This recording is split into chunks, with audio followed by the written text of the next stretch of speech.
dont les connaissances vont nous éclairer et nous permettre de mieux connaître notre religion.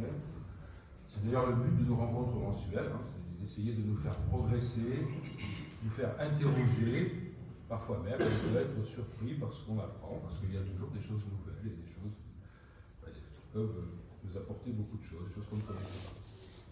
Donc Shirasad va nous parler de la famille, qui est, vous savez, le pilier de notre communauté. C'est là où il y a beaucoup de joie, et c'est là aussi où il y a des fois beaucoup de peine.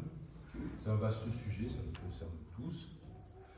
Nous savons que c'est la famille qui est au centre d'une société sereine, d'une société juste. Malheureusement, il ne faut pas aussi se cacher, la famille, elle est aujourd'hui souvent fragilisée par des éléments extérieurs. Je ne peux que me souvenir avec vous du drame qui s'est passé il y a quelques semaines à Limoges, où notre jeune sœur Inès a été poignardée pour des raisons absolument stupides, mais de toute façon toutes ces morts-là sont stupides. Et voilà comment une famille est touchée par des éléments extérieurs, des réseaux sociaux pour ne pas en parler, qui amènent le drame. Mais bon, on est là aussi pour l'espoir, on est là aussi pour des perspectives, j'espère positives. Et je ne vais pas monopoliser, je te laisse la parole. Juste peut-être des excuses, une précision et des excuses. Évidemment, il y aura une séance de questions, j'imagine. Tu voudras bien répondre à des questions. Moi, je suis là jusqu'à l'heure. Voilà, il est là jusqu'à l'heure.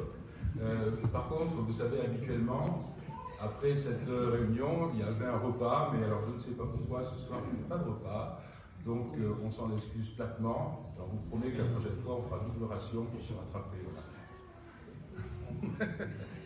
Inch'Allah. أعوذ بالله من الشيطان الرجيم بسم الله الرحمن الرحيم الحمد لله رب العالمين حمدا كثيرا طيبا مباركا فيه اللهم لك الحمد حتى ترضى ولك الحمد إذا رضيت لك الحمد ربنا على كل نعمة أنعمت بها علينا ظاهرة باطنة صلاة ربي وسلامه الأتمان الأكملان على سيدنا وحبيبنا ومولانا ودليلنا ومعلمنا وشفيعنا محمد بن عبد الله عبد الله ورسوله أدى الأمانة وكشف الأمة ونصح الأمة وجاهد في الله حق جهاده حتى أتاه اليقين ونحن على ذلك من الشاهدين وبه مؤمنون أما بعد. يا أيها الذين آمنوا اتقوا الله حق تقاته ولا تموتن إلا وأنتم مسلمون. يا أيها الذين آمنوا اتقوا الله وقولوا قولا سديدا يصلح لكم أعمالكم ويغفر لكم ذنوبكم ومن يطع الله ورسوله فقد فاز فوزا عظيما. اللهم اجعلني وإياكم وأحبتي وجلسائي من الفائزين فضل بك ونعمة. نسأله سبحانه وتعالى أن يجعل مجلسنا مجلس علم وحلم وزلفى وتقرب إليه وأن يلهمنا فيه الرشاد والسداد وفصل الخطاب وأن يجمعنا في مستقر رحمته يوم نلقاه كما جمعنا في بيته على طاعته ورضوانه. أيها الأحبة الأكارم، بدوري يسعدني أن أجدد اللقاء مع أحبابي بعده عادة نسأل الله سبحانه وتعالى أن يديمها علينا. فأشكر للأحباب والإخوة في الجمعية والإمام حسن ظنهم، كما أشكر لكم كذلك حسن ظنكم وحسن مشاركتكم ومشاركتكن إن شاء الله سبحانه وتعالى. بارك الله فيكم وأحسن إليكم. فيطيب دائما المجلس معكم، فهي مجالس تتباهى بها الملائكة ومجالس تحفها تنزل عليه السكينة ومجالس يذكرنا فيها الله سبحانه وتعالى في الملأ الأعلى كما نذكره وتغشاه رحمته سبحانه وتعالى. فنسأل الله سبحانه وتعالى أن يديم علينا هذه النعمة، نعمة الاجتماع على الله سبحانه وتعالى. Certainement, il faut bien traduire en français, n'est-ce pas? Ah oui, c'est bien. Inch'Allah. Alors, comme je disais, une petite introduction de ma part, je suis très aimé toujours de renouveler ce genre d'assises et de rencontres avec vous. Je tiens à remercier toujours l'association qui me fait confiance et qui me donne un degré que je n'aurais pas. Je ne suis pas un savant, je suis qu'un étudiant. Je suis comme vous, j'apprends la science. Seulement, je partage avec vous ce que j'ai appris. On est tous sur le chemin de la science. Ainsi, je vous remercie.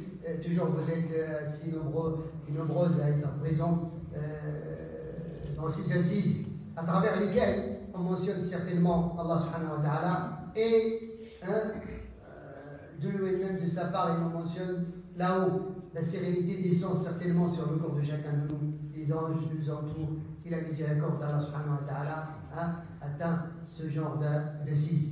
J'implore Allah subhanahu wa ta'ala, comme il a fait en sorte de nous faire réunir, de nous faciliter, de se réunir dans sa maison ici terre, qu'il nous réunisse, Inch'Allah subhanahu wa ta'ala, parmi ses biens aimés le jour dernier. الأسرة أيها الأحبة الأكارم لو أدركت الإنسانية عموما والمسلمين خصوصا ما معنى الأسرة وما هي المسؤولية الملقاة على عاتقها لما طاب لهم جبل كما يقال.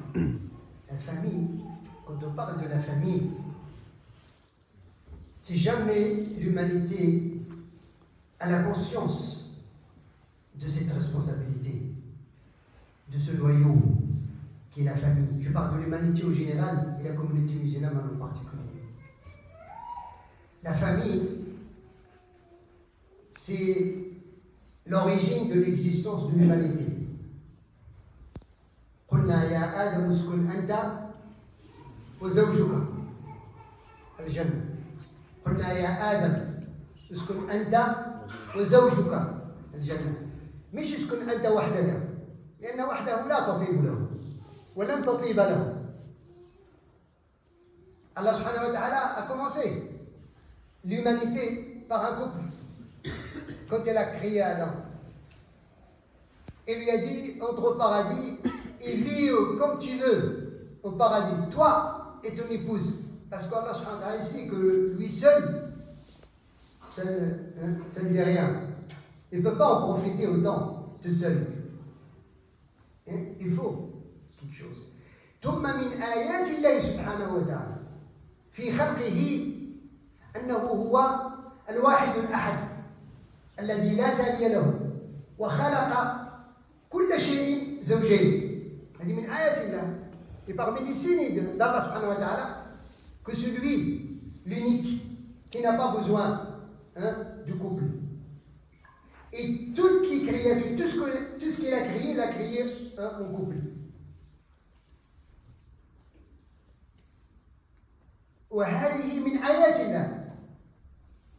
ومن كل شيء خلقنا زوجين لعلكم تذكرون. Allah nous dit. Et en toutes choses, toutes les créations d'Allah subhanahu wa ta'ala sont en couple. Il y a toujours le plus et le moins. Quand ils s'unissent, ça provoque de l'énergie. Mais un plus tout seul ne peut jamais provoquer d'énergie. Un moins tout seul ne peut jamais provoquer d'énergie. Un plus et un plus non plus. Et un moins non plus. Il faut un plus et un moins. C'est un couple. Jamais. Il faut, c'est parmi les signes d'Allah. لذلك قال الله سبحانه وتعالى ومن آياته أن خلقكم من تراب ثم إذا أنتم بشر تنتشرون. C'est parmi ces signes. وهذه ينبغي أن ننتبه إليها. C'est parmi ces signes qu'il nous a créés de l'argile, et après nous voici des hommes qui se persécutent sur terre.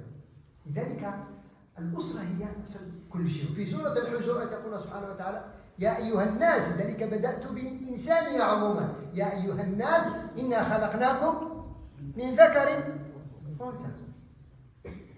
Oh les gens, le chapitre les appartient. Méditez, réfléchissez, on vous a créé d'un homme et d'une femme. Ce qui veut dire que ce noyau, ce foyer, c'est le noyau. C'est l'association, c'est la société, c'est la civilisation, c'est la stabilité, c'est la sécurité. Moi, ça me rappelle, je veux faire tout court. Je veux faire tout court aujourd'hui.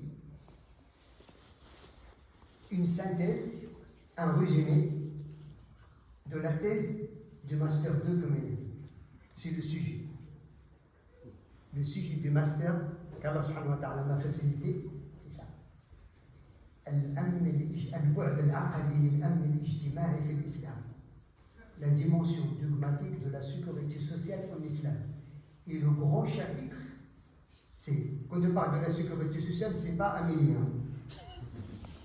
Il a qu'à faire. On parle de la sécurité sociale. Et la famille, c'est le noyau de la sécurité sociale. Croyez-moi, toutes les problématiques de l'humanité aujourd'hui, ça sort de la famille, ça sort du foyer, de chaque adulte est responsable. لذلك الموضوع ça, en vérité, ce sujet-là, il faut un séminaire de presque, si on peut dire, plusieurs sciences. Si on peut dire normalement un séminaire de 3-4 jours, parce qu'il y a beaucoup de choses à dire là-dedans. Pourquoi? Parce que ça touche notre existence sur Terre. C'est de la famille. الحق سبحانه وتعالى لما أنزل القرآن ما أنزل هذا القرآن إلا لتحقيق 3 مقاصد. Quand on médite le Coran et les objectifs principaux de ce livre qui a été révélé, et vous connaissez le Coran, 114 chapitres, 6236 versets, savez-vous, les objectifs de ce livre-là, ils sont 3, en gros. الإمام الشيخ القرضاوي حفظه الله رحمه الله تعالى تعودنا أن نقول حفظ الله في حياته رحمه الله وجدد عليه الرحمة آخر من تحدث في هذا الأمر وجعلها في 7 وأنا أختصر لكم في 3. الإمام طارق بن عاشر في التحرير والتنوير جعلها 8. لكن هذه سي لي ديتاي الإمام الشيخ القرضاوي ainsi que l'imam Tahir bin Ashur dans son ouvrage de Tahrir et Tanwir, ils ont détaillé pour arriver à 7 ou 8. Moi, je veux les regrouper, je veux les résumer en 3. 3 objectifs. Le Coran. Et vous allez voir qu'on va étudier que la plupart du temps les textes coraniques. Il y a le Coran entier, si on le médite, on trouve 3 objectifs principaux.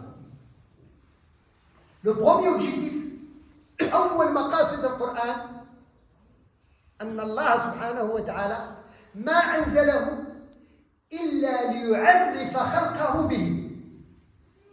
Allah a révélé le livre pour que les gens connaissent leur créateur, leur maître, leur Seigneur. C'est pour ça que certains savants, تعرفون ماذا يقول بعض المفسرين؟ لو تمعن القراء في القرآن الكريم لوجدوا ذلك في كل آيات من آيات. في كل آية من آيات القرآن تجد فيها معنى الواجب. Allah subhanahu wa ta'ala. Si on médite normalement de chaque verset, et le style change, parfois style historique, style de l'inconnu, style de prescription, style de puissance, style de majesté, et ainsi de suite. المقصد الثاني c'est notre sujet, c'est la famille, c'est l'homme. Le deuxième objectif, c'est pour encadrer la vie de cet homme. La vie de... Et l'homme, et quand on parle de l'homme avec un grand H, la vie de ce couple. La vie de cette créature que Dieu a honorée. Il l'a honorée parmi les anges même. Et il lui a confié la responsabilité de l'istikhlaf, la succession sur terre. Oui. Et le troisième objectif, c'est al-imar. Comment? وهذا هو في الحقيقة فرع من الثاني. لماذا؟ لأن هذا الإنسان المستخلف إنما استخلف لعمارة الأرض. C'est pour exploiter la terre. Savez-vous aujourd'hui pourquoi l'homme il a beaucoup de problèmes à exploiter la terre en paix et en stabilité, sans guerre, sans haine, sans... Parce qu'il n'a pas suivi la voie coranique, tout simplement. Il n'arrivera jamais tout seul. Il n'arrivera jamais avec toutes les constitutions qui existent sur terre. Pourquoi? Parce que vous trouvez que quand on dirait de la C'est pour ça Allah subhanahu wa ta'ala dit ونحن على مشارف رمضان. Est-ce qu'il y a شهر رمضان الذي أنزل فيه القرآن لماذا؟ هدى للناس وبينات من الهدى والفرقان. Le mois du Ramadan durant lequel le Coran a été révélé. Pourquoi? Afin de guider les gens, tous les gens, et le discernement entre le bien et le mal. لذلك يحب الأكارم. فإن قضية الأسرة ومهمتها تشكل الأساس. لذلك لا ضير أن الشرع الإسلامي حباها بكثير من النصوص والقواعد والضوابط لأنها يرجى منها أن تحقق هذا الاستخلاف الذي من أجله أسجد الله ملائكته تكريما لآدم. Étant donné que la famille a cette grande importance, on trouve que l'islam il l'a encadré à travers les textes coraniques, la tradition prophétique, aussi même les savants, si vous voyez les chapitres comment dirais-je, dans le droit canonique et même le théologique ainsi qu'en philosophie qui parlent de la famille, autant de textes qui parlent de la famille. Pourquoi? Parce que c'est à travers cette famille qu'on peut vivre ici-là le bonheur avant même de le demain. C'est pour ça qu'Allah subhanahu wa ta'ala avertit Adam. ماذا قال لآدم؟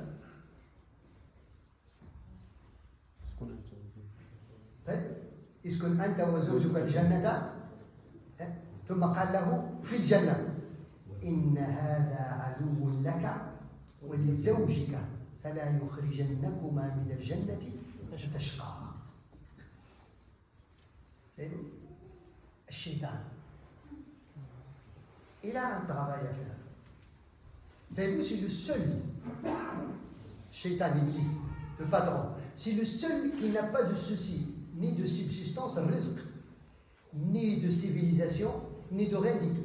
Le seul souci qu'il a, le seul objectif qu'il a, c'est de rester derrière le couple jusqu'à ce qu'il le déchire. Et quand il déchire le couple, c'est son travail. قال رب فبما أغويتني لأزينن له في الأرض ولأغوينهم أجمعين إلا كان الاستثناء إلا عبادك الصالحين. Savez-vous, le shaitan normalement, il devait demander il devait implorer le pardon comme Adam. Adam il a fait l'erreur, c'est vrai. Et heureusement qu'Adam il a fait l'erreur. Vous pouvez me dire mais comment ça? Savez-vous pourquoi les malins? من حسن الحد أن آدم وحواء أخطأا. Pourquoi? Parce que si Adam et Hawa n'avaient pas commis l'erreur, on ne sera pas là, nous. On ne sera même pas là. C'est pour ça que جاء في سنن الترمذي أن موسى حاج آدم قال له يا آدم أنت أبونا وأنت سبب خروجنا من الجنة فحاجه آدم قال ألا تجد في التوراة التي كتبت بيد الله سبحانه وتعالى من بين ما كتب بيد الله سبحانه وتعالى التوراة ألا تجد فيها أن الله سبحانه وتعالى قد قدر علي قال فلم تحاجني فيما قدر الله. Allah subhanahu wa ta'ala il a fait mais nous, Allah nous a... Alors je disais que Moussa il a reproché à Adam de commettre l'erreur et de nous faire sortir du paradis. Mais il a oublié une chose. Il ne nous a pas fait sortir du paradis, il a fait sortir quoi? Adam et Ève. Parce que si jamais Adam et Ève ils n'ont pas commis cette erreur, on ne sera pas là. Ce qui veut dire quoi? Que l'erreur, c'est pas automatiquement l'échec total, mais ça peut être un départ de réforme. C'est pas j'ai commis l'erreur, ça y est, je suis foutu comme ils disent. Non, j'ai commis l'erreur. Peut-être ça peut être pour moi un déclic pour un bon départ. C'est ce qui est arrivé à Adam et Ève. Mais Shaitan, il est parti loin. Adam, il a demandé le pardon. Et Shaitan, qu'est-ce qu'il a demandé? قال انظرني إلى يوم يبعثون. Laisse-moi vivre jusqu'au fin du temps. Il y a un problème. Hein? Est-ce que le shaitan ne connaît pas Allah subhanahu wa ta'ala? Oui. الشيطان يقول يا الله سبحانه وتعالى قال فبعزتك لأغوينهم أجمعين. C'est pour ça le problème aujourd'hui. Vous savez c'est quoi? Le problème aujourd'hui, c'est quand on trouve un croyant qui prétend être croyant, mais qui fait n'importe quoi. C'est pas une fois, c'est pas deux fois, c'est pas trois fois. Ça devient une habitude et il est fier. Et il vient à la mosquée, il jeûne le jeûne, il va au pèlerinage. Et c'est incroyable. Et finalement, c'est ça le problème. Hein? Entre parenthèses, savez-vous, بعض الصالحين قال تحدث عن المسلم. Un des vertus du pieux dit, en parlant d'un croyant qui néglige la prière. C'est pas qui ne fait pas la prière, qui néglige la prière. Il dit, il est pire que le shaitan. قالوا لا ولما؟ قال لأن الشيطان رفض أن يسجد لآدم وهو يرفض أن يسجد لرب آدم. C'est quoi le pire? C'est de refuser de prosterner devant un être qui est comme toi, être, ou bien de refuser de prosterner devant le maître de cet être. Et c'est là où il y a le rôle de la famille. Le rôle de la famille, il est là. لذلك نحب الأكارم. سأجمل الكلام في 3 أمور. Ça c'est une introduction. Je vais résumer Inch'Allah parce que le temps ça va vite. 3 choses. سنتحدث عن مقاصد الزواج. مقاصد, les objectifs pour fonder une famille.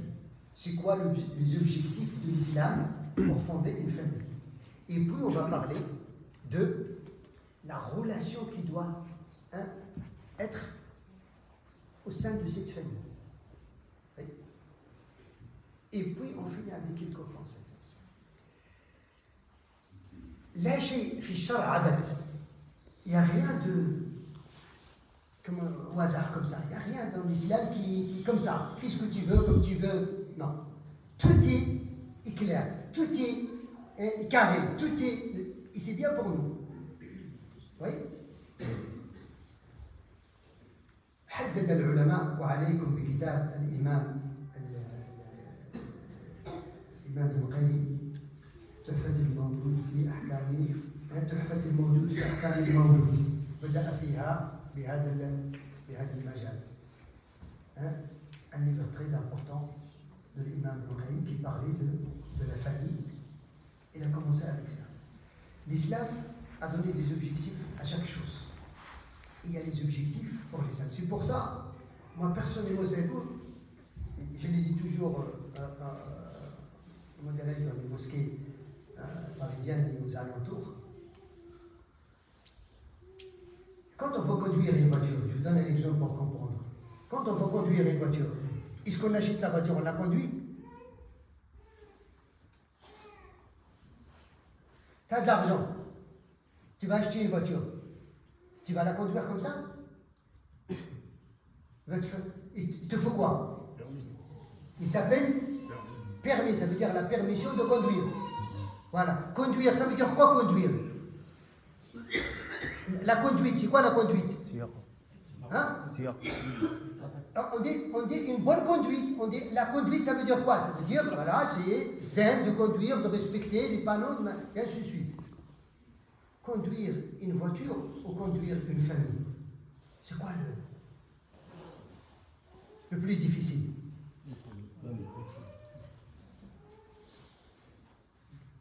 Oui.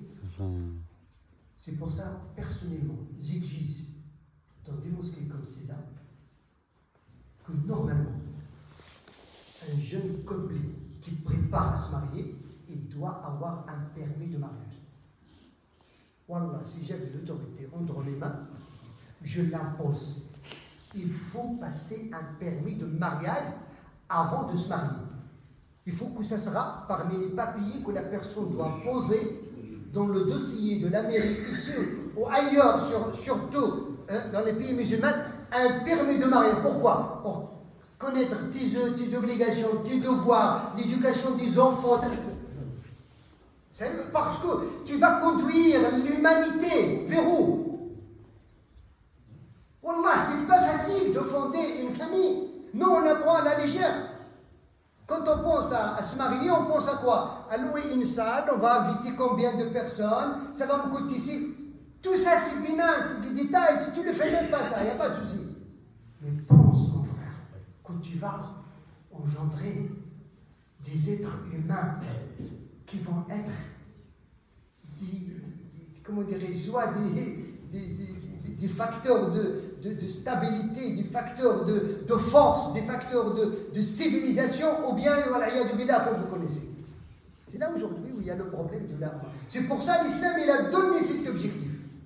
Le premier objectif de mariage, que l'homme et la femme, quand ils vont se marier, ils doivent mettre le premier objectif. Je veux me marier pour réaliser ce que j'ai hérité de mon père Adam.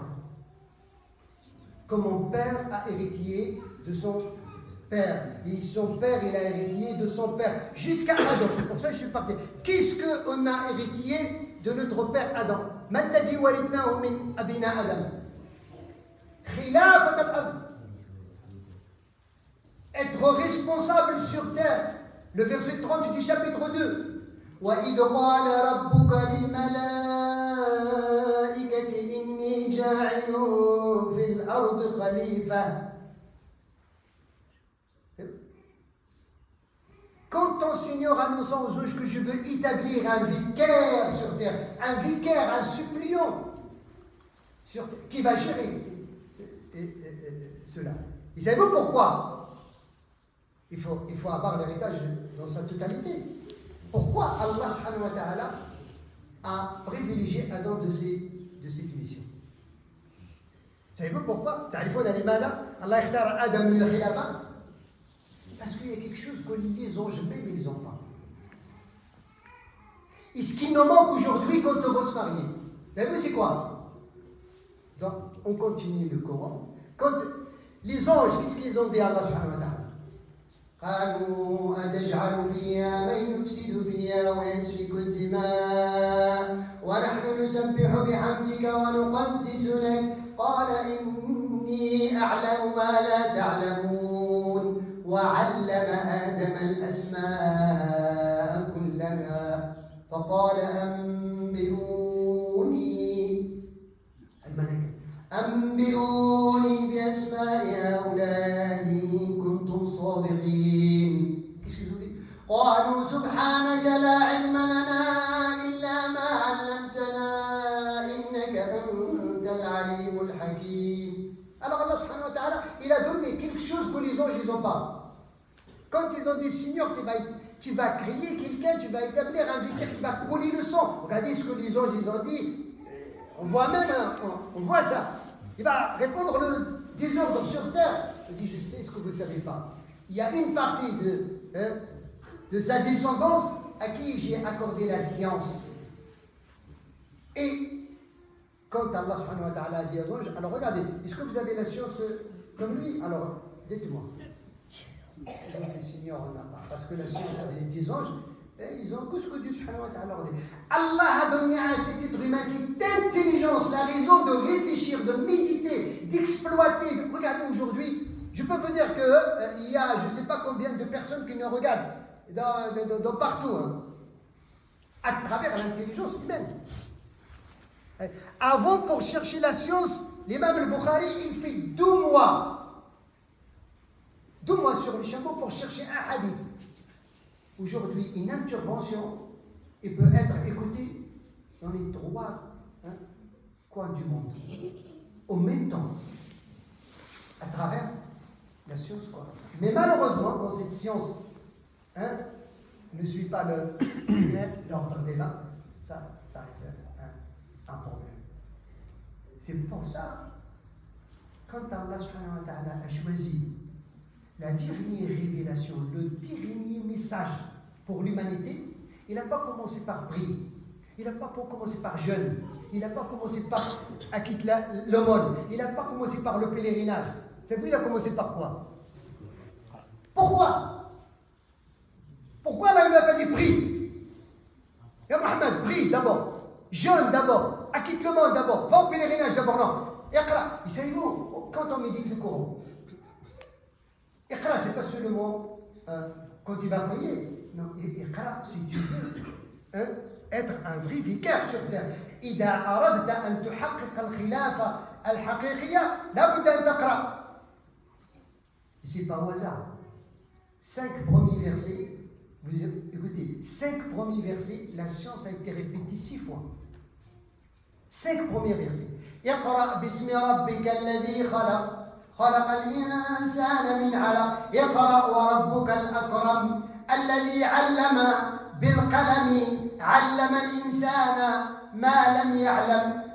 مرتين أمر، 3 مرات كلمة العلم، مرة الوسيلة القلم. 2 fois l'ordre. Lis, relis. La science 3 fois, il a utilisé le terme l'ilm 3 fois. Il a pris le moyen 1 fois. 3, 4, 5, 6. Pourquoi? Parce que si tu ne lis pas, tu ne vas pas prier convenablement. Si tu ne lis pas, tu ne vas pas jeûner comme il se doit. Si tu ne lis pas, tu ne vas pas savoir acquitter les zakat. Si tu ne lis pas, tu ne vas pas savoir comment guider une famille, comment fonder une famille, comment conduire une famille, comment avoir une progéniture qui va établir la succession sur terre, tout simplement. C'est pour ça, les jeunes, garçons et filles, avant que vous vous mariez, lisez. Ça veut dire quoi le mariage? Il faut lire, il faut avoir ce permis d'avoir le pourquoi? Parce que qu'est-ce que tu vas devenir demain? Qu'est-ce que tu vas dire à tes enfants? Ça c'est important. Il a pour réaliser cette mission qui est le premier objectif, il faut avoir un petit bagage. Sinon, si je reste à vous donner des anecdotes dont j'ai assisté à travers une expérience entre les jeunes du couple, Allah Musta'an. Je trouve que les jeunes ils se marient comme ça. Pourquoi? Parce que voilà, c'est bon, j'ai une maison, j'ai un foyer, j'ai une voiture, j'ai un travail, j'ai une fiche de paye, moi je me marie. Parce que voilà, ça y est quand même, c'est trop tard, il faut que je me marie. Parce que tous mes potes, ou bien mes parents me cassent la tête, il faut que tu te maries, je veux me marier. Non, c'est pas une raison. Dis tout. Al-Maqsad al-Thani, le deuxième objectif. C'est quoi? C'est un objectif social.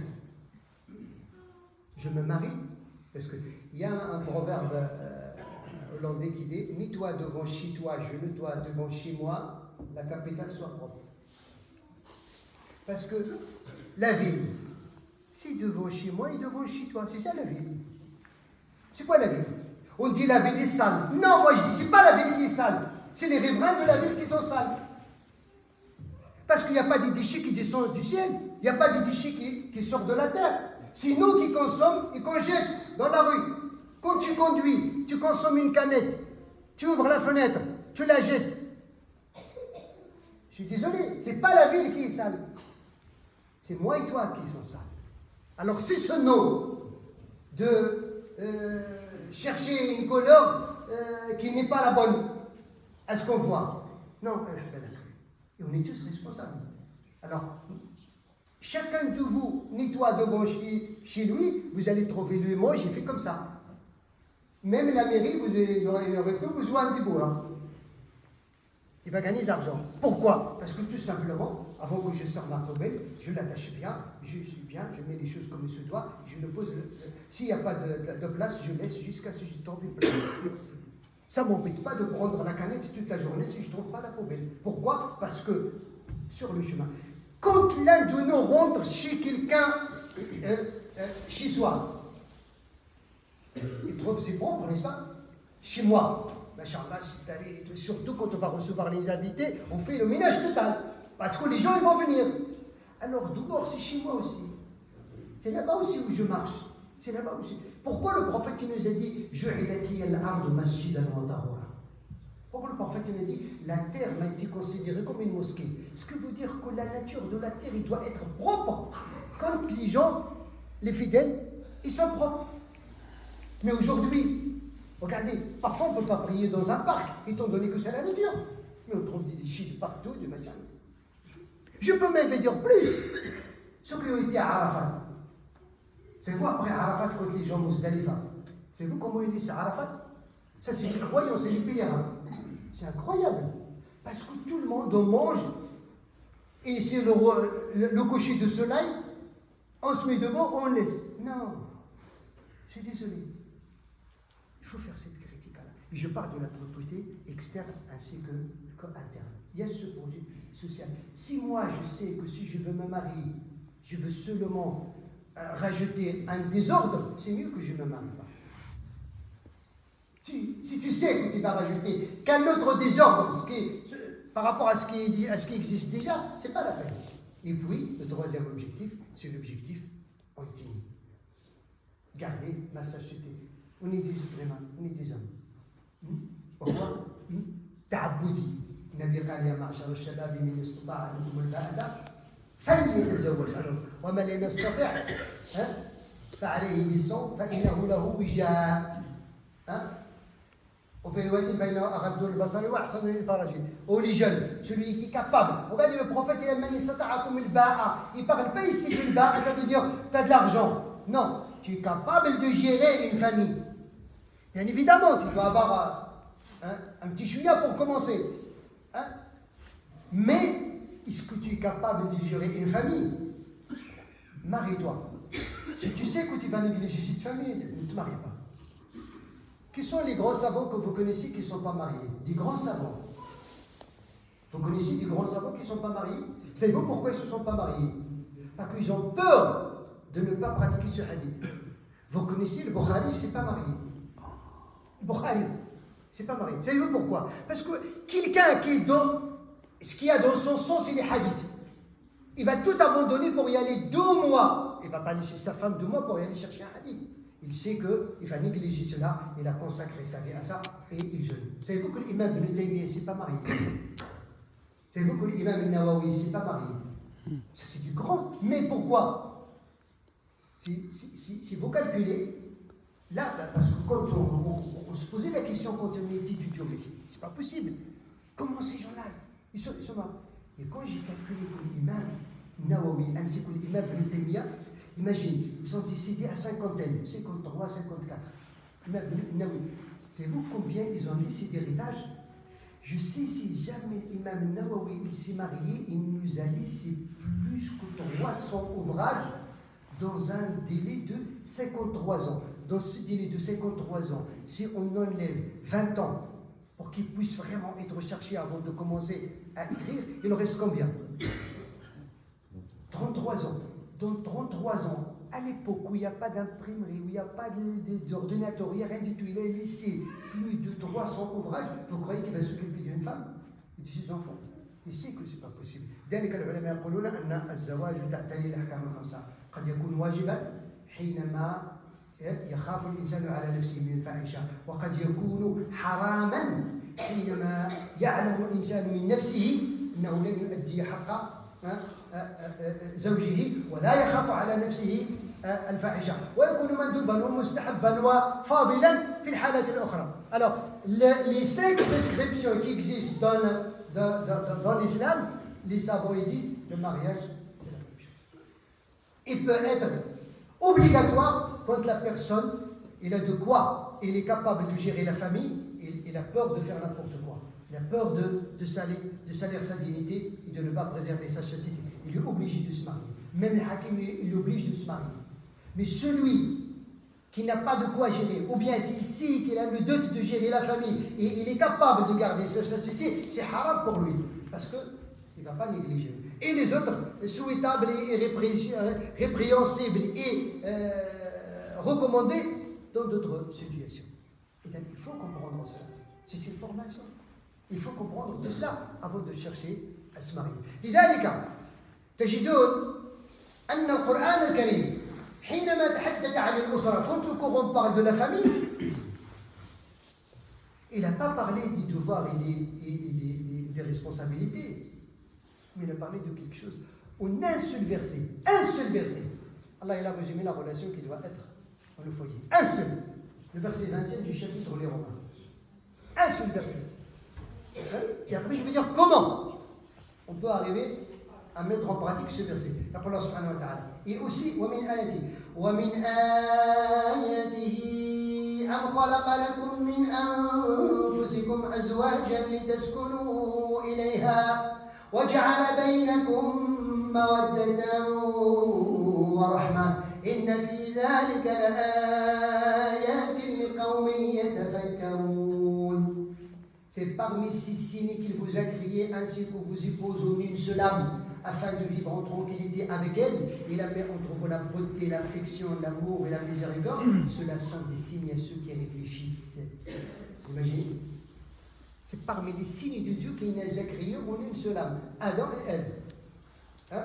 Entre parenthèses, ne croyez pas trop à ce qui est écrit dans l'Ancien Testament que Adam il dormait au paradis, après Allah il a pris sa côte, il a créé Ève dans sa côte. Non, non. Il y a deux hadiths dans le Bukhari qui se complètent. Le prophète, quand il a dit faites attention, soyez vigilants, comportez-vous avec vos épouses parce qu'ils se sont créés comme la côte. C'est pas dans la côte, et comme, mais c'est pas comme dans. Hein? Mais anfusikum, ça veut dire dans le même souffle que Dieu avait soufflé la première fois, il a créé Ève. Ce qui veut dire qu'il a partagé ce souffle-là en plus et en moins, dont on a parlé tout au début. Le seul souffle, un qui représente le plus et un qui représente le moins. Et c'est pour ça que min anfusikum. وقال الإمام الطاهر بن عاشور في التحرير والتنوير فاقرأوا إن شئتم قوله تعالى هو الذي بعث من الأميين نبيا من أنفسهم ça veut dire parmi eux, comme eux, un bédouin comme eux, un illettré comme eux, mais Allah lui a donné. Et le prophète, Allah, il n'a pas crié, il a pris une partie du chat québécois. Non, min anfusihim, ça veut dire de même genre. C'est comme ça. C'est pour ça, il a dit pourquoi. Afin de vivre en tranquillité, c'est pas de vivre en guerre avec. Quand vous voyez dans des réseaux sociaux des anecdotes, ils disent, normalement le klaxon ça sert à avertir. Ils disent c'est pour ça, quand il y a le mariage, on klaxonne pour avertir le mari qu'il va en danger. Vous voyez comment les gens ils déveillent les choses. C'est pas. Allah il a dit que tu dois être prêt à vivre en tranquillité. C'est-à-dire as-sakan dans la langue arabe.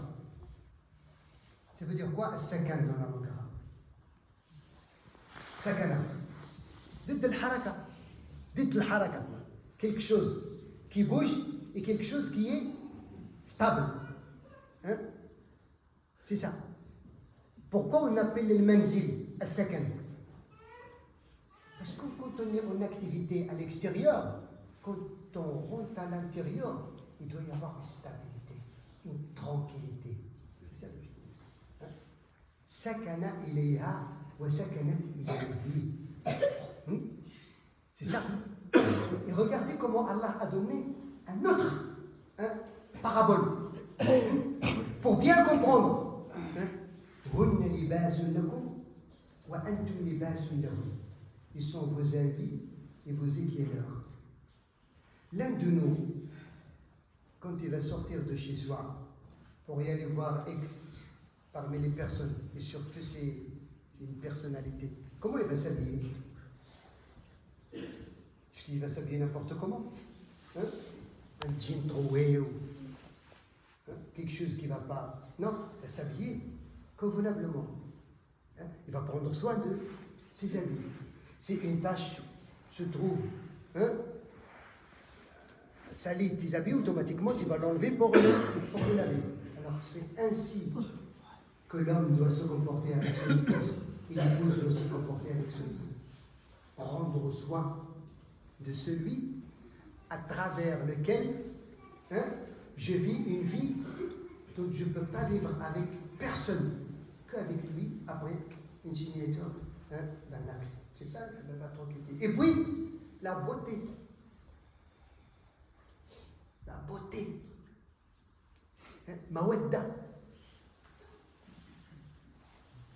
وقال العلماء المودة هي ما يحتاجه دوام الألف بين الرجل والمرأة. المودة c'est quelque chose que nous aujourd'hui on dit حشومة. Il y a des choses qui sont حشومة pour nous aujourd'hui.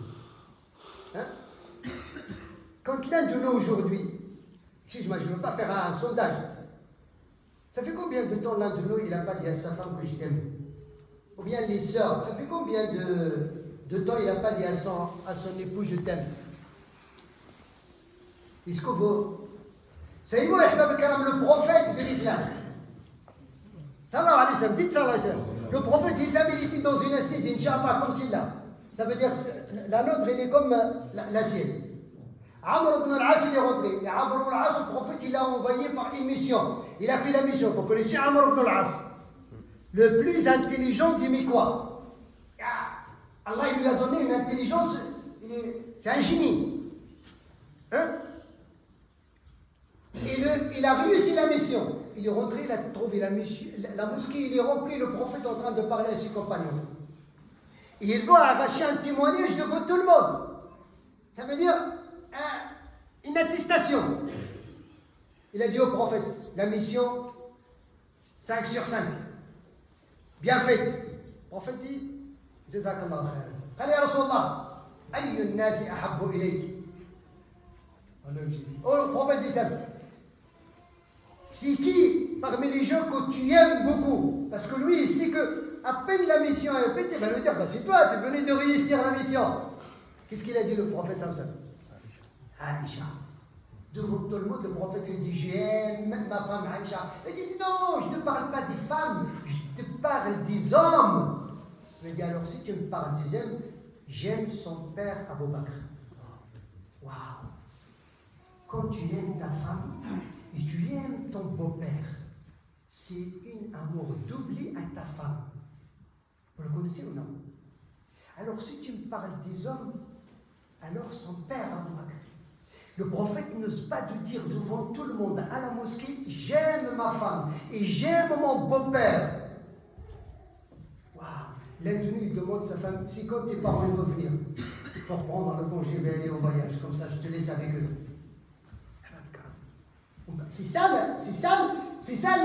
la petite société de la succession. Réalisez là déjà. On peut vivre le paradis déjà. Parce que c'est tout à fait normal. Quand tu aimes quelqu'un, automatiquement, tu aimes. Le proverbe qui dit, l'ami de mon ami, c'est mon ami. L'ami de mon ami, c'est mon ami. Alors la famille de mon ami, c'est plus que mon ami. Vous voyez? C'est là. Il faut le garder, parce que c'est ça l'objectif. Alors, il faut le dire. C'est ça le mawadda. Et le prophète, il disait à Aïcha, ya Huwaïcha, ya Huwaïmira. Des petits mots comme ça. Parce que l'objectif, c'est quoi? C'est que ce foyer-là doit être stable. Pourquoi? Parce que le prophète, il sait que le shaitan, c'est son objectif. C'est vous, shaitan, quand il veut rémunérer ses soldats. Dans le hadith muslim, je vous donne le résumé. Quand le shaitan, il veut rémunérer ses soldats, il envoie ses petits soldats. Lui, le patron, il envoie ses petits soldats. Va. Et à la fin de la journée, il vient. Qu'est-ce que tu as fait, toi? J'ai suivi la personne jusqu'à ce qu'il a menti. Il a menti à son patron, il a menti à son ami, il a menti. Et il va se repentir. Qu'est-ce que tu as fait, toi? J'ai fait tout pour embellir à la personne. Il a volé une bouteille d'eau à Carrefour. C'est bon. Toi, tu as fait quoi? Des petits trucs. Quand quelqu'un lui a dit, j'ai suivi un couple, ça fait un moment, aujourd'hui, je les ai déchirés. Approche-toi. Je lui pose la main sur la tête. Si jamais je mourrais, c'était toi qui l'as mérité. Il faut que les gens comprennent ça. Parce qu'il ne va pas le liser. C'est ton ennemi, toi, et ton épouse. S'il n'arrive pas à te faire, toi, ce qu'il peut, il ne va pas cesser. Et c'est pour ça, il faut qu'on s'aide, moi et mon épouse, pour fermer toutes les portes devant le shaitan. Sinon, l'objectif c'est quoi?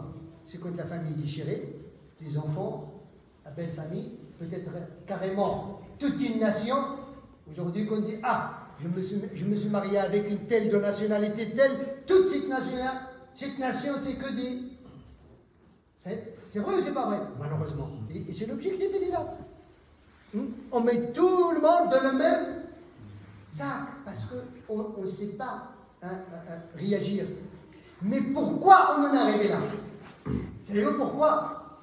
Parce qu'il y a une base. Donc je finis ce deuxième point. Il y a une base qu'on a négligée. Savez-vous c'est laquelle? تعرفون ما الذي تهاونا في حقه حتى وصل المستوى إلى أن الأسر الآن أصبحت غير مستقرة.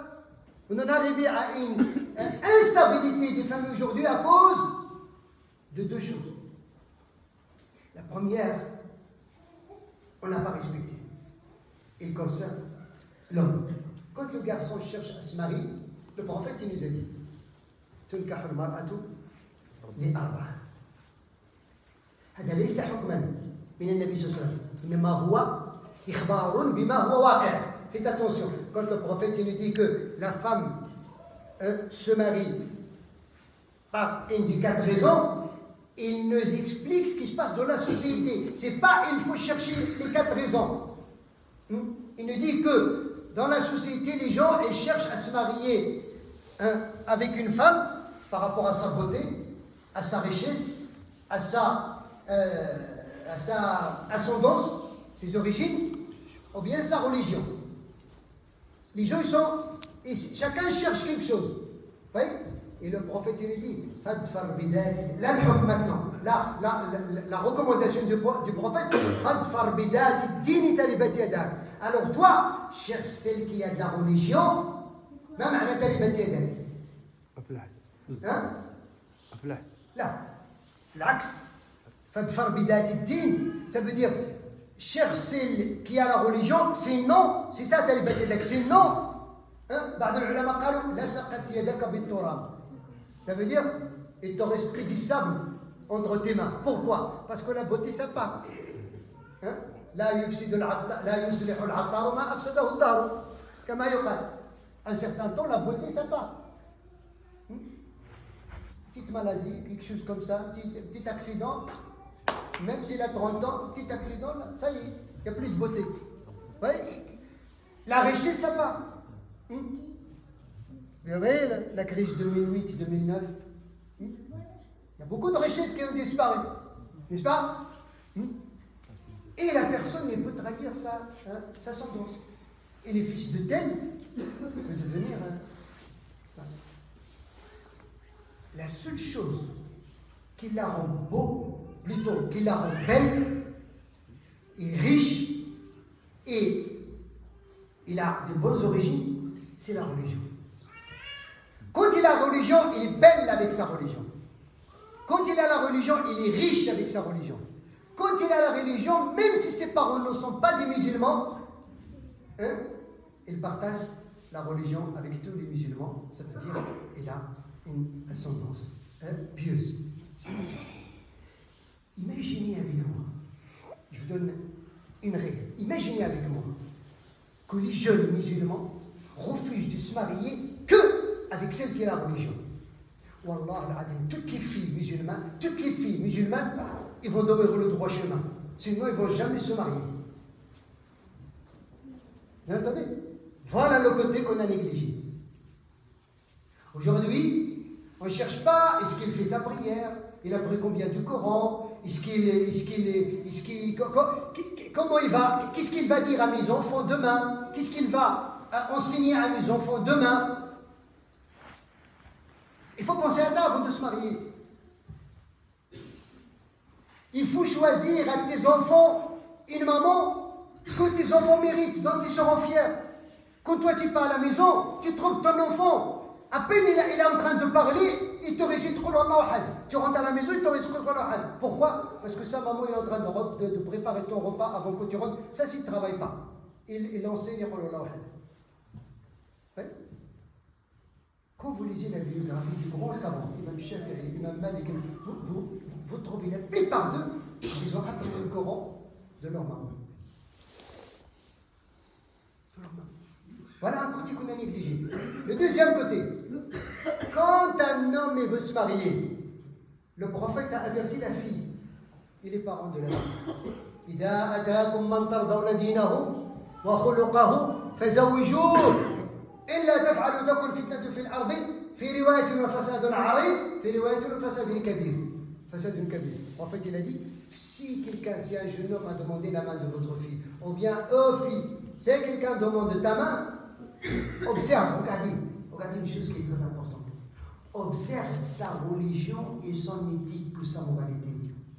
Normalement, quand on parle de la religion, il n'a pas englobé l'éthique en même temps. Quand normalement la religion, c'est automatiquement l'éthique. Non, le prophète dit, non, c'est pas tout le temps. C'est pas tous ceux qui prétendent religieux, ils ont une bonne moralité. Ce qui veut dire que l'apparence, il ne doit pas vous trahir.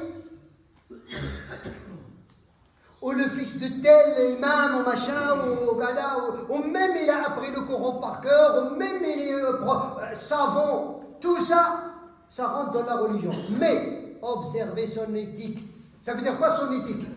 La première chose, est-ce qu'il prie? On ne demande jamais ça. Moi, si j'ai une fille, il y a un jeune homme qui demande, la première chose que je lui dirai, est-ce que tu pries à l'heure? S'il hésite, je lui dis, j'ai pas de fille mariée. Pourquoi? Parce que celui qui a négligé sa relation avec son Seigneur, il est capable de négliger sa relation avec sa femme. C'est vrai, c'est pas vrai. Sayyidina Omar dit, man dayya al-salata falima siwa. Tu n'as même pas respecté la recommandation de ton Seigneur. Comment tu vas respecter la recommandation avec ta femme? C'est facile de négliger. C'est facile de partir un jour ou l'autre, tu ranges ta valise et tu pars. La première chose. La deuxième, c'est là, cette relation avec son Seigneur. Tu dis oui, ou bien je le vois à la mosquée, ou bien, beaucoup de choses. Parce que quand quelqu'un que tu connais dans le quartier, il vient toquer la porte pour demander la main de ta fille, et tu ne l'as jamais vu à la mosquée, je suis désolé, tu es inconnu. Je te connais, le fils de Tine, tu es dans le même bâtiment.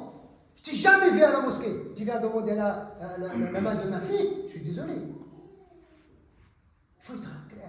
La deuxième, comment il est avec ses parents si ses parents sont encore vivants? Ici, ils ne sont pas vivants. Je dois faire mon enquête.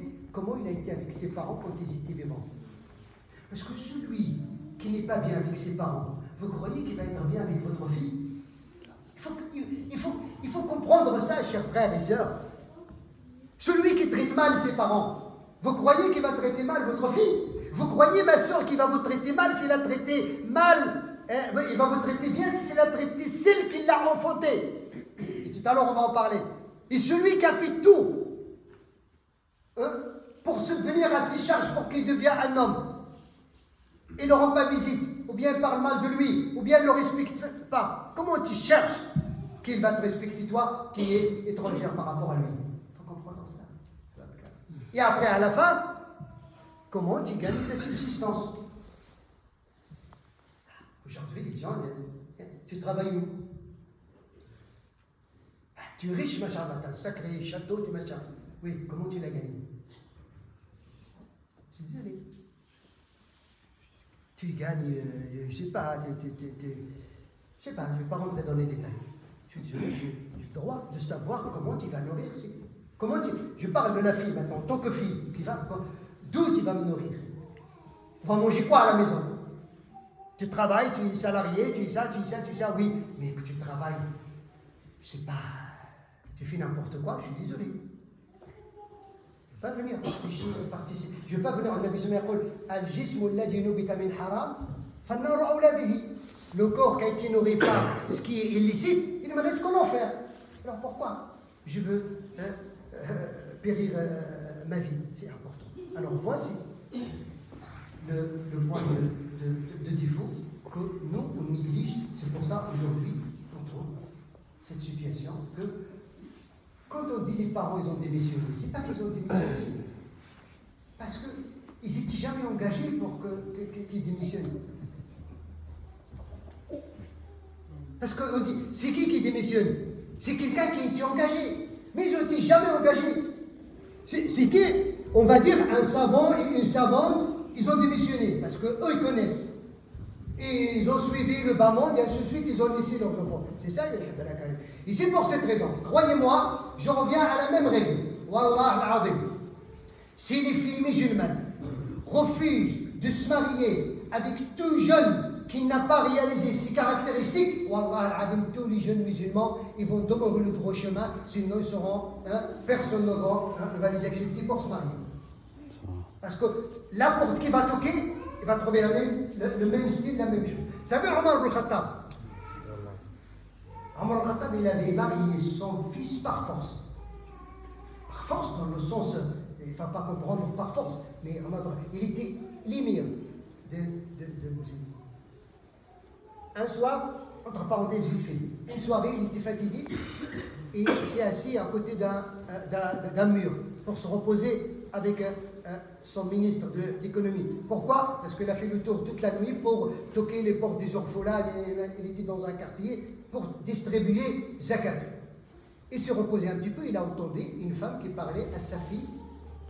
Et cette femme, il vendait du lait. Il lui a dit, vas-y, fais vite, prépare-toi du lait. Et la fille lui a dit, la quantité d'aujourd'hui, maman, il est pas bonne. Il lui a dit, c'est pas grave, rajoute-lui de l'eau. Il a entendu ça. La fille lui a dit, non maman, je ne peux pas faire ça. Il a dit, mais il n'y a personne qui nous va. Il a dit, si. Mais qui nous va? Il a dit, c'est Dieu. Si tu veux le vendre, toi tu le vends. Moi je ne rajoute pas l'eau.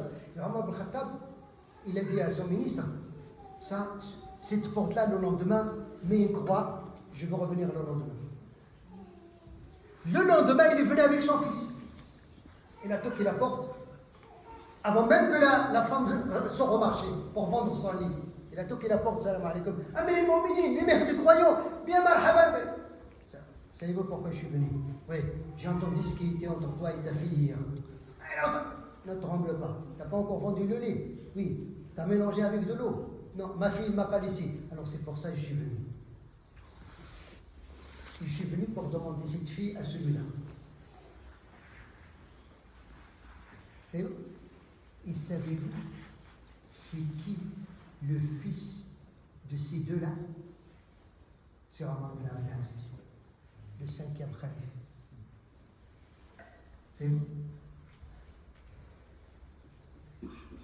C'est touchant.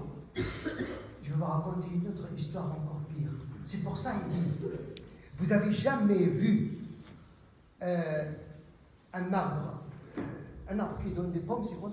Le pommier.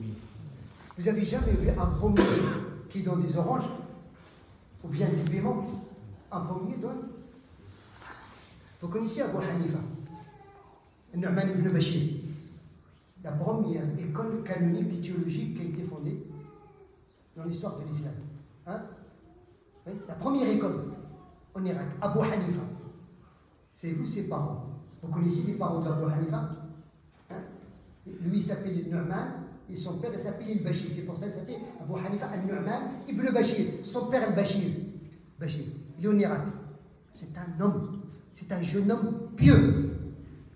Un jour il est passé devant un jardin. Pourquoi je me parle de ça? Je parle des conditions de cette fille et de ce garçon. Qu'est-ce qu'il engendre dans la société? Ce jeune homme, il avait faim. C'était une famille modeste, son père. Il avait faim. Et en passant à côté d'un jardin, il avait un pommier. Il y a une pomme. Il a sauté, il l'a arraché. À peine il a mordu. Allah a fait un kimegoulou. Il s'est rappelé le hadith du prophète.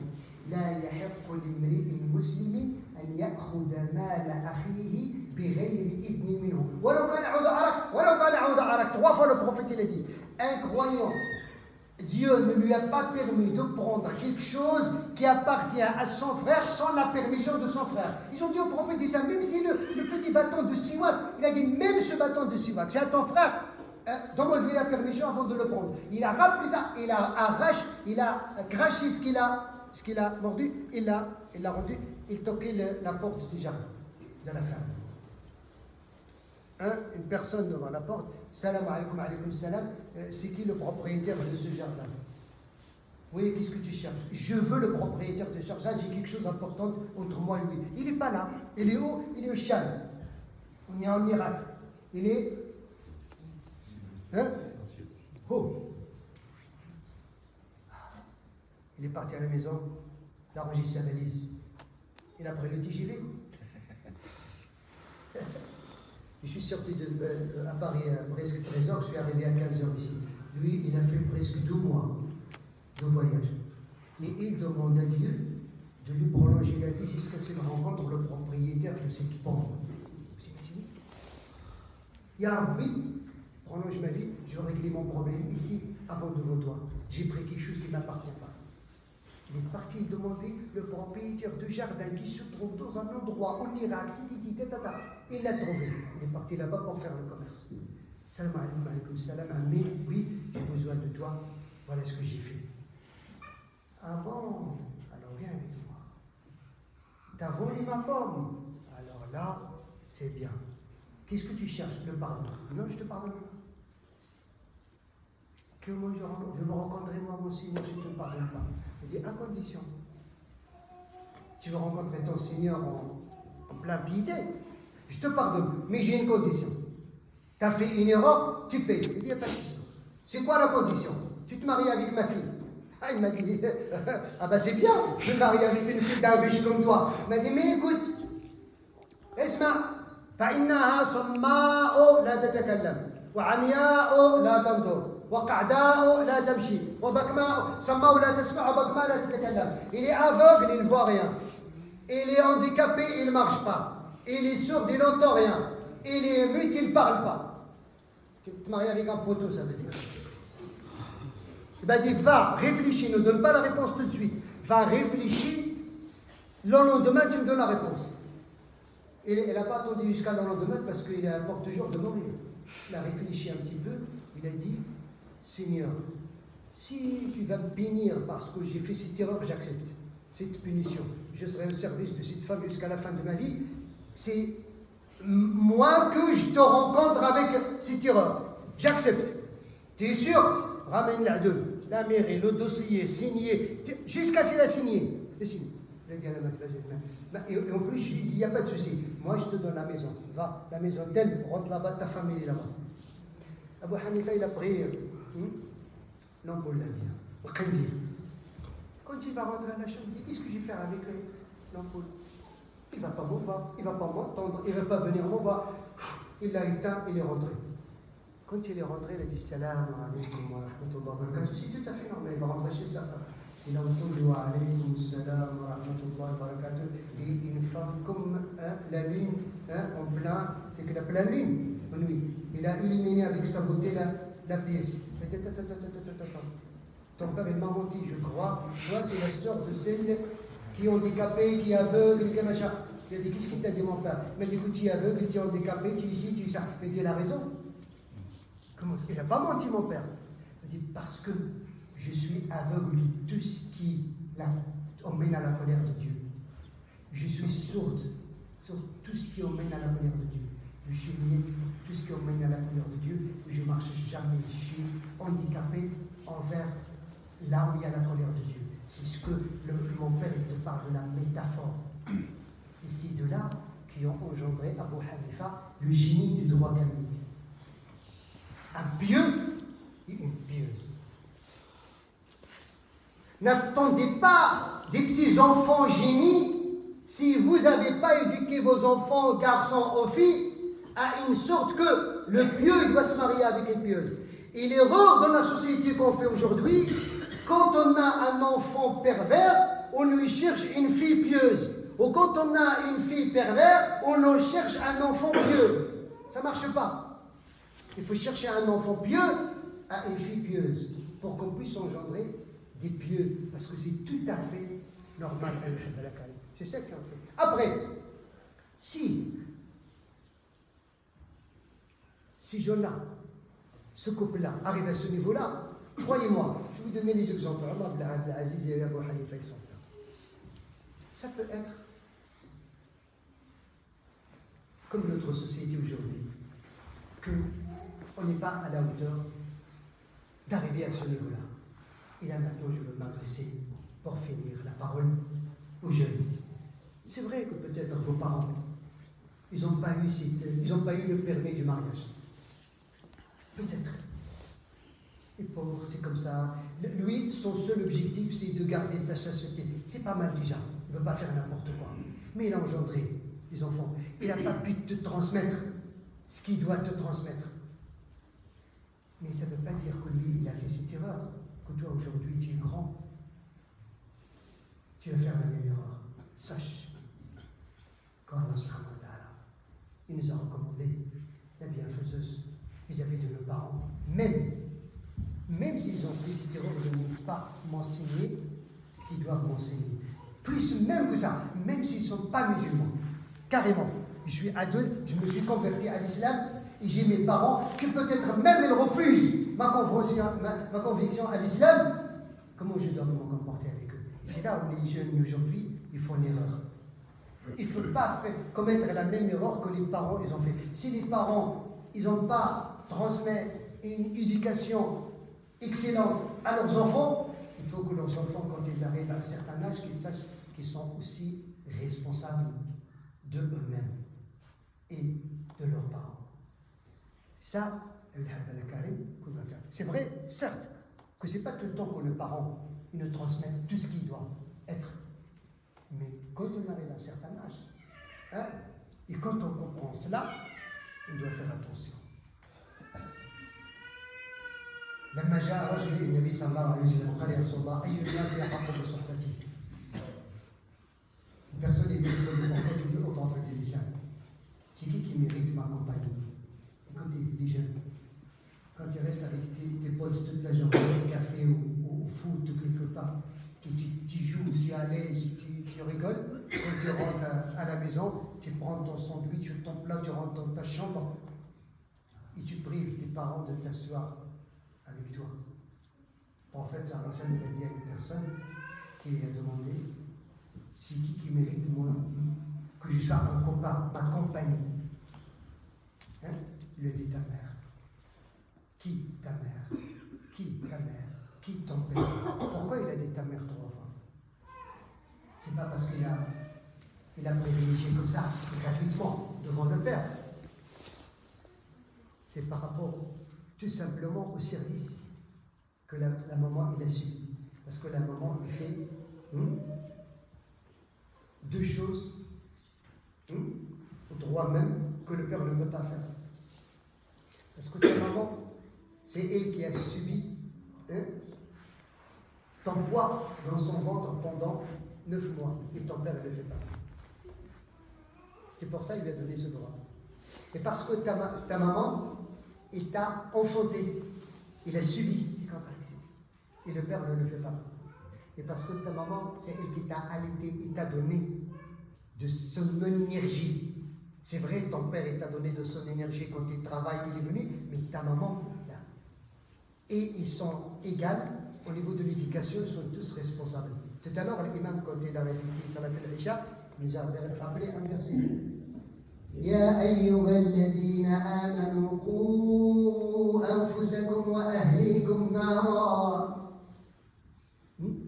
Oh, ceux qui ont cru à Dieu, les hommes et les femmes, protégez vos siens pour l'enfer.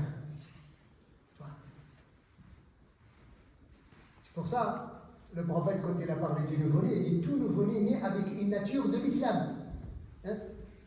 C'est ses parents qui interviennent pour qu'il devienne juif, ou chrétien, ou musulman, ou athée. Pourquoi il n'a pas dit aslimani? Parce qu'il a cette nature. Mais il est devenu chrétien, ou juif, ou musulman, ou athée, ou n'importe, parce que c'est ses parents qui ont été responsables de cette nature et l'ont déformée. Ça veut dire que les musulmans, en vérité, on a un devoir seulement de protéger cette nature, de ne pas la laisser dévier comme ça entre les autres. C'est ça. C'est pour ça. Vous avez une responsabilité. Et sachez que adorer Dieu subhanahu wa ta'ala, on ne peut pas le faire seulement d'une relation verticale. Il faut cette relation horizontale. Tu peux faire tout ce que tu veux. ceux qui ont encore les parents vivants, tu peux faire tout ce que tu veux.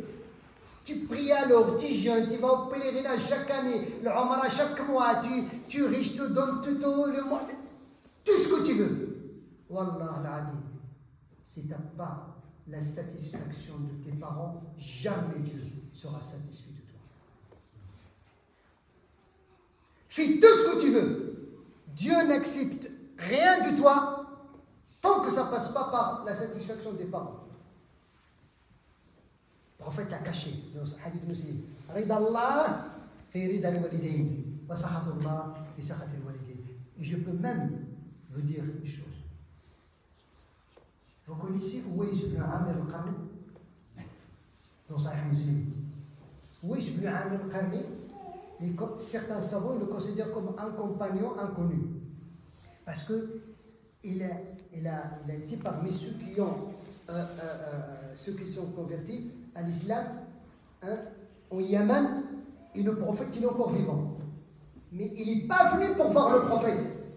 Et par contre, Yémen jusqu'à Médine, c'est pas trop loin. Mais il n'est pas venu. Savez-vous pourquoi il n'est pas venu? Jibril il est descendu par l'ordre d'Allah pour parler au prophète de ce compagnon qui n'est pas venu pour voir le prophète. Il avait souhaité venir le voir. Savez-vous c'est qui l'a empêché? C'est la père. C'est sa maman. Il a une maman qui a besoin d'assistance. Il était sous l'assistance. Sa maman. Rester avec elle. Et il ne s'est pas marié parce qu'il avait peur que sa femme ne sera pas à la hauteur de l'assistance que sa maman demande. Et le prophète, il a dit à Omar ibn al-Khattab, écoutez bien ceux qui ont encore les mamans, il a dit à Omar, c'est vous, Omar ibn al-Khattab, c'est qui Omar ibn al-Khattab? Le Mubashar, il a la carte blanche au paradis ici-bas. Déjà, le prophète lui a annoncé qu'il était parmi les gens du paradis. C'est vrai? Nabi il a dit à Omar, après moi, il y a une personne qui s'appelle Uwais ibn Amir al-Qarni au Yémen. Il avait la maladie de la lèpre, la maladie de la pauvreté. Il est guéri, à part une tâche.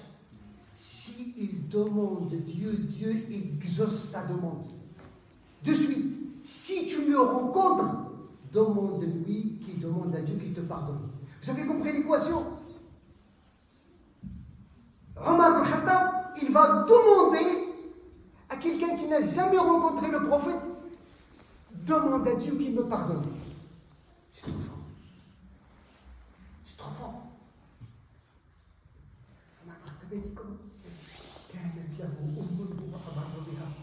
Il avait une maman, il était sous l'assistance.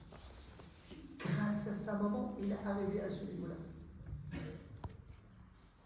Grâce à sa maman, il est arrivé à ce niveau-là. Ne privez pas vos parents de votre assistance. Savez-vous que les parents, ils veulent voir leurs enfants parce qu'ils veulent voir leurs efforts. Ils veulent voir leur énergie. Ils veulent voir, au lieu que tu restes avec tes potes dans le café, au café 10 heures et tu rigoles et quand tu rentres à la maison, tu prives tes parents de toi.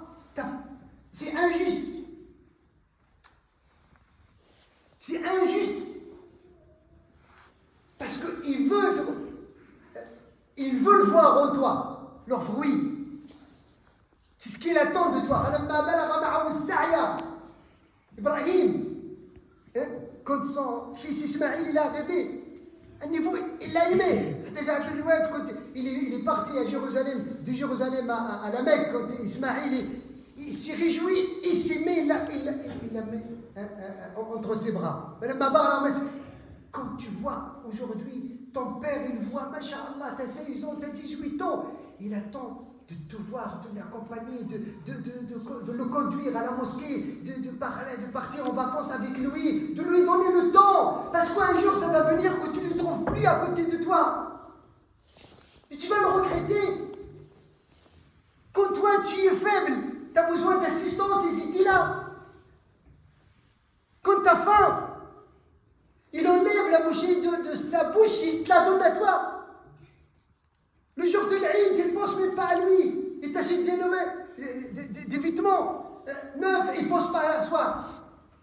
Les vacances, ils ne pensent pas à soi, ils pensent à toi. Et quand toi, tu as 18 ans, tu te dis, mais c'est un blidard, il ne connaît rien du tout, il ne connaît pas l'informatique, il ne connaît pas. C'est lui l'origine de ton existence. C'est pour ça, Allah, 7 fois dans le Coran, il nous a recommandé la bienfaisance vis-à-vis des parents. Au point même, il nous a dit, وإن جاهداك لتشرك بي ما ليس لك به علم فلا تطعهما وصاحبهما في الدنيا معروفا. Même s'il te force de quitter ta religion et de faire n'importe quoi, n'obéis pas, mais tu dois les accompagner convenablement. Il faut jamais lever la voix devant tes parents. Jamais. Au point que, c'est vous, le mot le plus minime en arabe, le plus facile à prononcer, c'est ouf. Tu m'as dit, ouf. C'est simple. Allah t'a dit, إما يبلغن عندك الكبر أحدهما أو كلاهما فلا تقل لهما أف ولا تنهرهما واخفض لهما جناح الذل من الرحمة قل رب ارحمهما كما ربياني صغيرا. Quand l'un des parents ou les deux sont arrivés à un certain âge, ils ont besoin d'assistance, il ne faut jamais les traiter mal. Il ne faut pas leur dire ouf. C'est qu'au janah, les ailes. Tu dois baisser les ailes de miséricorde. C'est quoi les ailes? On a des ailes, non, pour s'envoler? Ça veut dire, c'est quoi les ailes ici? Ça veut dire, toi, tu as des ailes. C'est quoi tes ailes? Ta force, ta richesse, ta connaissance, ton soutien, ton temps. Tu es là, baisse ces ailes. Et laisse tes parents prophètes de ta force, de ton temps, de ton énergie, de ta richesse, de ta science, tout ça. Tu dois baisser à tes parents. S'ils ne connaissent pas, ils doivent être dans une situation, c'est comme s'ils connaissent parce que j'ai mon fils qui connaît. S'ils n'ont pas de force, c'est comme s'ils ont la force parce que j'ai mon fils qui a la force. Et ainsi de suite. C'est comme ça. Sinon, prépare-toi que tes enfants, ils vont te rendre la même monnaie que tu avais donné à tes parents. كما تجد أقسم لكم بالذي رفع السماوات والأرض ونبيسا de notre vie. Wallah al-Azim, tes enfants vont te traiter de la même façon, si ce n'est pas pire que tu as traité tes parents. Si c'est pire, ils vont te traiter d'une façon plus excellente que tu avais traité tes parents, si tu les avais bien traités. Il faut faire attention à cela. Alors regardez cette équation, comme quoi chacun doit faire sa propre responsabilité. C'est pour ça, un moment avec tes parents, Wallah al-Azim, est mieux que de prier toute la nuit. Et mieux même que la lutte dans le sentier de Dieu. Un compagnon venu pour le prophète al-Sabah t'avait appelé à participer à ce que vous connaissez, la lutte, je suis l'ennemi qui va attaquer Médine et machin, je suis participant. Je lui ai dit, t'as des parents? Il m'a dit oui. Il y a quelqu'un qui s'occupe d'eux? Il m'a dit non. Il m'a dit, va. En plus, il a dit, j'ai laissé mes parents, ils sont en train de pleurer parce qu'ils ne savent pas est-ce que je vais revenir. Il lui a dit, ارجع وأضحكهما كما أبكيتهما وابقى عند أجلهما. Reviens et tu dois réjouir tes parents comme tu les avais pleurés. On n'a pas besoin de toi. Ton jihad, ta lutte contre eux. Lutte, reste avec eux. Faites attention. Je finis avec un hadith. خرج الإمام الحاكم que le prophète sallallahu alayhi wa sallam un jour il est venu, hadith Jabir, la prêche du vendredi. La première marche, il avait 3 marches, il a dit Amin. Deuxième marche, il a dit Amin. Troisième marche, il a dit Amin. Le compagnon après la prière a dit au prophète, tu avais fait quelque chose que tu n'as jamais fait. Qu'est-ce que j'ai fait? Tu as dit Amin 3 fois, on n'a pas compris pourquoi. Il dit ah oui. Quand j'ai monté la première marche, Jibril est venu et m'a dit, oh prophète de l'Islam, dis Amin, que celui qui a l'occasion de vivre avec ses 2 parents ou l'un des deux au moment où ils ont besoin de son assistance, il les a négligés, que Dieu l'éloigne. Dis Amin. J'ai dit Amin. Quand j'ai monté la deuxième marche, il lui a dit que celui qui a l'occasion de vivre tout le mois du Ramadan, il n'a pas gagné le paradis, que Dieu l'éloigne. Dis Amin. J'ai dit Amin. Et la deuxième, il a dit que celui qui a entendu ton prénom, Muhammad sallallahu alayhi wa sallam, sans te saluer,